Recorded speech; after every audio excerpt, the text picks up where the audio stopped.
Assalamualaikum warahmatullahi wabarakatuh. Perkenalkan, nama saya Rizka Ahdia Suhaedi dari kelas D 2022 dengan NIM 220401140161. Di sini saya akan mempresentasikan modul ajar saya kelas 1 fase A mata pelajaran Matematika bab 6. Baik, di sini saya akan mempresentasikan modul ajar yang sudah saya buat. Yang pertama, saya untuk jenjang sekolahnya yaitu SD atau MI. Untuk kelas 1 alokasi waktunya 2 kali 30 menit. Untuk fasenya yaitu fase A, elemen geometri. Pada akhir fase A, peserta didik dapat mengenal berbagai bangun datar dan bangun ruang. Setelah itu ada tujuan pembelajarannya yaitu mengkategorikan bangun ruang sesuai dengan bentuknya C2, menganalisis bentuk bangun ruang C4, mengidentifikasi unsur-unsur sederhana bangun ruang C1. Untuk yang selanjutnya ada indikator pencapaian tujuan pembelajaran. Yang pertama ada kognitif, yaitu melalui cara mengkategorikan. C2 untuk yang selanjutnya melalui tanya jawab dengan kelompok lain, peserta dapat menganalisis bangun ruang dengan cermat. C4 untuk yang selanjutnya melalui pengamatan peserta didik dapat mengidentifikasi bangun ruang dengan benar, yaitu C1. Untuk psikomotornya yaitu melalui diskusi antar kelompok, peserta didik dapat mempresentasikan bentuk bangun ruang termasuk P3. Untuk profil pelajar Pancasilanya yaitu beriman bertakwa kepada Tuhan Yang Maha Esa dan berakhlak mulia, bergotong royong, mandiri, bernalar kritis, dan berkebinekaan global. Untuk sarana dan prasarananya yaitu buku siswa dan buku guru, laptop, LCD proyektor, dan internet. Lalu yang selanjutnya target peserta didiknya merupakan peserta didik reguler. Untuk model pembelajarannya yaitu tatap muka, metode ceramah, tanya jawab, diskusi, pengamati PowerPoint, penugasan. Untuk modelnya yaitu problem based learning. Untuk yang selanjutnya langsung pada kegiatan awal, yaitu guru membuka kegiatan aktivitas kelas dengan menyapa, berdoa, dan mengecek kehadiran, lalu dilanjut dengan doa yang dipimpin oleh ketua kelas. Lalu siswa diingatkan untuk selalu mengutamakan sikap disiplin. Yang selanjutnya menyanyikan lagu Garuda Pancasila, lalu pembiasaan membaca atau menulis, mendengarkan, berbicara selama 15 menit sampai 20 menit. Lalu guru menyampaikan tujuan pembelajaran. Untuk kegiatan intinya yaitu diskusikan dan umumkan jenis kotak kaleng yang Anda miliki sehingga anggota kelompok lain menjadi paham. Di sini anggota lain mendiskusikan dan anggota yang lain juga mendengarkan tentang bentuk bangun ruang yaitu jenis kotak dan kaleng yang dimiliki. Lalu setelah itu siswa menggunakan model 3 dimensi mengelompokkan secara garis besar. Ada kotak segi 4, kaleng berbentuk silinder, dan kotak box yang tidak persegi. Di sini siswa diminta untuk mengkategorikan tentang kubus, kotak, dan silinder tersebut.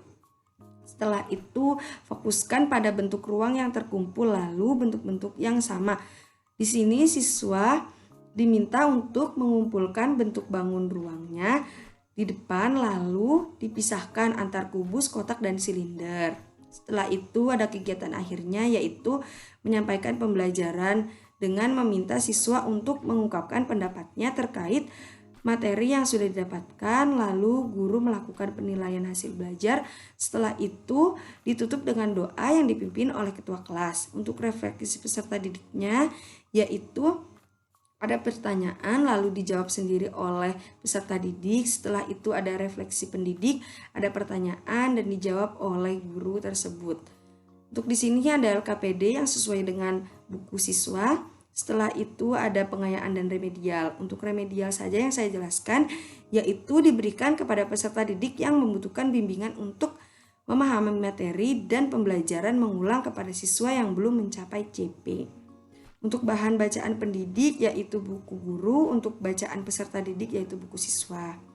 Setelah itu ada lampiran penilaian yaitu ada penilaian sikap afektif mengenai profil pelajar Pancasila dan sikap siswa di kelas. Setelah itu ada penilaian pengetahuan yaitu penilaian tentang siswa pada saat menjawab pertanyaan atau soal. Setelah itu ada bahan ajar yang sudah saya buat berisikan tentang capaian pembelajaran, tujuan pembelajaran, dan indikator tujuan pembelajaran. Untuk peta konsepnya ada 3 materi, yaitu bentuk bangun ruang kubus, bentuk bangun ruang balok, dan bentuk bangun ruang silinder. Yang pertama di sini ada bentuk bangun ruang kubus. Lalu di sini merupakan contoh konkretnya. Yang selanjutnya ada mengenal bentuk bangun ruang balok. Di sini juga ada contoh benda konkretnya, lalu setelah itu ada bangun ruang silinder. Di sini juga ada contoh benda konkretnya. Lalu ada rangkuman.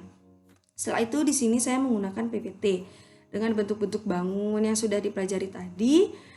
Lalu di sini ada cara kerjanya. Untuk bagian pertamanya ada pertanyaan lalu jawaban. Lalu di sini ada benda konkret. Begitupun dengan slide-slide berikutnya, ada pertanyaan, penjelasan, dan benda konkret. Selanjutnya ada penjelasan juga, lalu ada jawabannya dan contoh benda konkretnya. Setelah itu saya memberikan motivasi untuk peserta didik agar tetap semangat dan jangan pernah menyerah. Setelah itu ada LKPD, yaitu tarik garis, merupakan soal yang saya buat untuk siswa SD kelas 1, yaitu tentang bangun ruang. Nanti siswa bisa mampu menjawab dengan benar. Lalu setelah itu ada bangun ruang, menyebutkan banyak sisi, banyak rusuk, banyak titik sudut. Setelah itu ada kisi-kisi soal evaluasi yang saya buat seperti ini. Ada penjelasannya juga dan ada gambar-gambarnya soal untuk gambaran anak-anak. Setelah itu ada soal evaluasi. Saya mengambil 5 soal pilihan ganda dan 5 soal uraian. Mengapa saya mengambil 5? Agar lebih mudah dan siswa tidak kesusahan saat menjawab dan siswa bisa fokus dan menghafal tentang bangun-bangun ruang. Untuk selanjutnya ada kunci jawaban yang sudah saya buat. Baik, sekian presentasi dari saya. Kurang lebihnya saya mohon maaf. Wassalamualaikum warahmatullahi wabarakatuh. Sampai jumpa dengan saya di video selanjutnya. Bye-bye.